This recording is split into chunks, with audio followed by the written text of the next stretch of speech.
Olá! Hoje vamos desconstruir uma proposta, no mínimo, intrigante. Trata-se de um pedido para criar um novo e complexo modelo terapêutico. A nossa missão é pegar nisto, peça por peça, e perceber exatamente o que está em cima da mesa. Vamos a isso? Ora bem, o ponto de partida é logo este, o nome. É um título longo, não é? Bastante denso, mas que já nos dá muitas pistas. Protocolo de intervenção cardio-neuroemocional de autoterapia positiva e consciente aplicada ao comer. Cada uma destas palavras tem um peso, um significado, e o nosso trabalho agora é perceber como é que elas se ligam.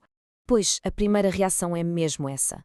Parece um quebra-cabeças, certo? E é exatamente essa a nossa abordagem. Vamos pegar neste termo gigante e desmontá-lo em peças mais pequenas, peças que façam sentido sozinhas e depois em conjunto.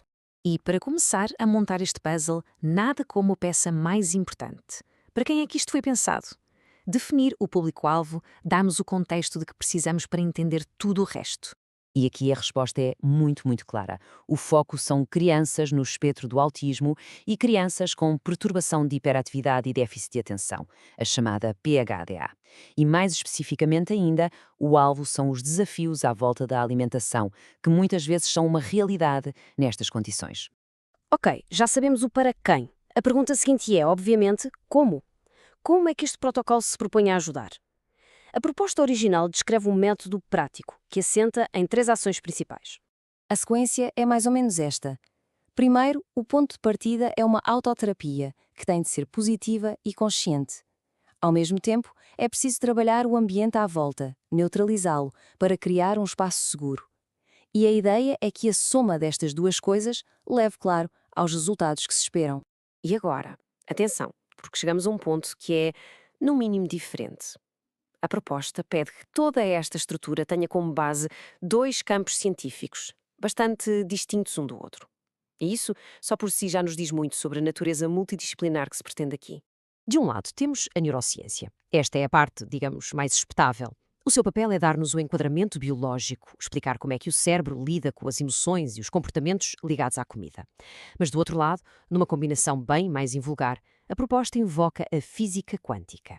Aqui o pedido é que ela sirva para dar uma compreensão mais profunda, mais contextual, dos princípios por trás da intervenção.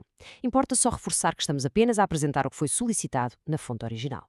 Mas esta proposta não se fica pela ciência, longe disso. Há um conceito profundamente humano que é, na verdade, o coração de todo o sistema.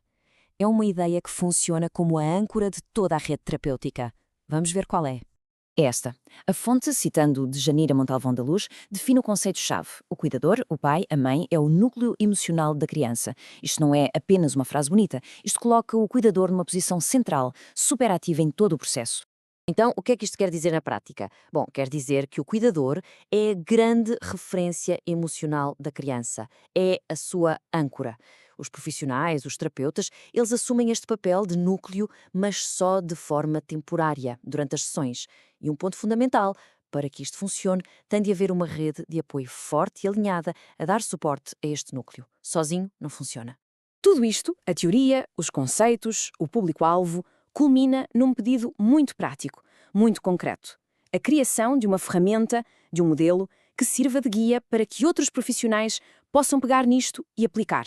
O termo que a fonte usa é esqueleto, e a metáfora, na verdade, é perfeita. A ideia não é criar um plano fechado, rígido, mas sim uma estrutura base, um esqueleto, que depois cada profissional pode vestir e adaptar para criar planos de intervenção à medida de cada criança. E este exemplo mostra perfeitamente o poder da ideia. Vemos a prática, por exemplo, a autoterapia positiva, depois o momento de aplicação, durante as refeições e o mais importante de tudo, o porquê, o objetivo, para ressignificar a experiência de comer. É uma ferramenta limpa, direta e totalmente focada na ação. E assim chegamos ao fim da desconstrução desta proposta.